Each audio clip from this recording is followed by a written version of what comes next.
bought it because it was a condition of buying the other house, the big house. We had to buy it as part of the deal, so we didn't really have any particular plans for it, but we thought that we would buy it and quickly renovate it, paint it, and use it as a holiday let. But it didn't quite work out that way because it turned out that it was totally rotten and had to be completely rebuilt.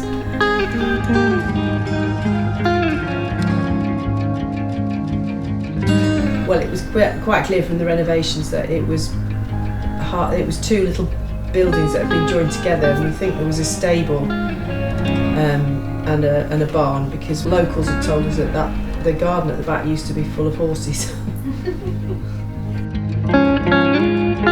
Well, we knew that when we bought it, we knew that the two main it's an oak framed house, so we knew that the two oak beams at the back that were holding at the back of the house were wrong. We could see that there was ivy growing through into the house, so we understood that we'd have to do a bit of renovation at the back. But when the joiner took the weatherboard off, it was quite clear that all the wood underneath, all the structural stuff was totally wrong. The cottage here was, it was full of, there was a barn at the side, which is now our bedroom, and it was packed from back to front with rubbish really, but there was a really nice arts and crafts chair in there that was very broken and needed upholstery, but James, our joiner, our carpenter, repaired it beautifully, so that was a nice find. Quite a lot of the internal structure of the house was actually made of boats, because they used to make old houses out of reclaimed boats, but unfortunately we had to lose all that because it was so rotten. But the other thing that we did find in the garden, there was 3 or 4 beautiful conch shells that somebody must have collected abroad many years ago. I cleaned some of those up, and I turned one into a lamp.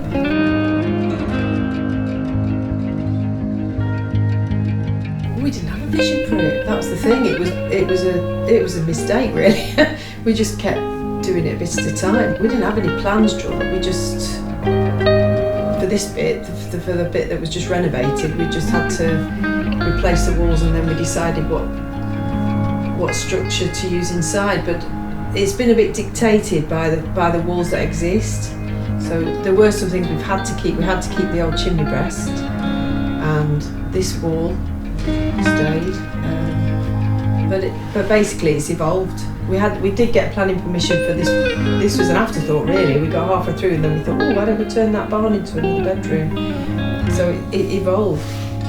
But that's not the cheapest way of doing it. It cost us a lot more money.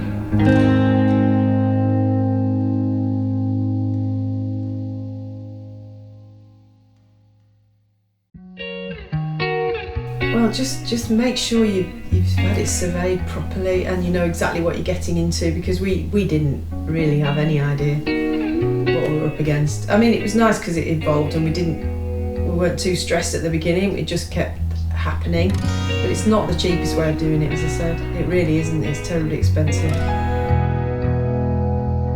But you get a lovely result, actually. We've got a house that's quite quirky. It's got the original roof. The neighbours really like it because we've not changed anything. We've just repaired something, and the way it's been built by James, the joiner, is phenomenal.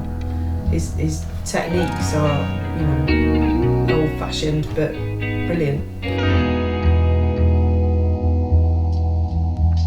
Oh, it's lovely, isn't it? There's not a nail anywhere. It's all made of wooden pegs and copper joints. It's lovely, yeah.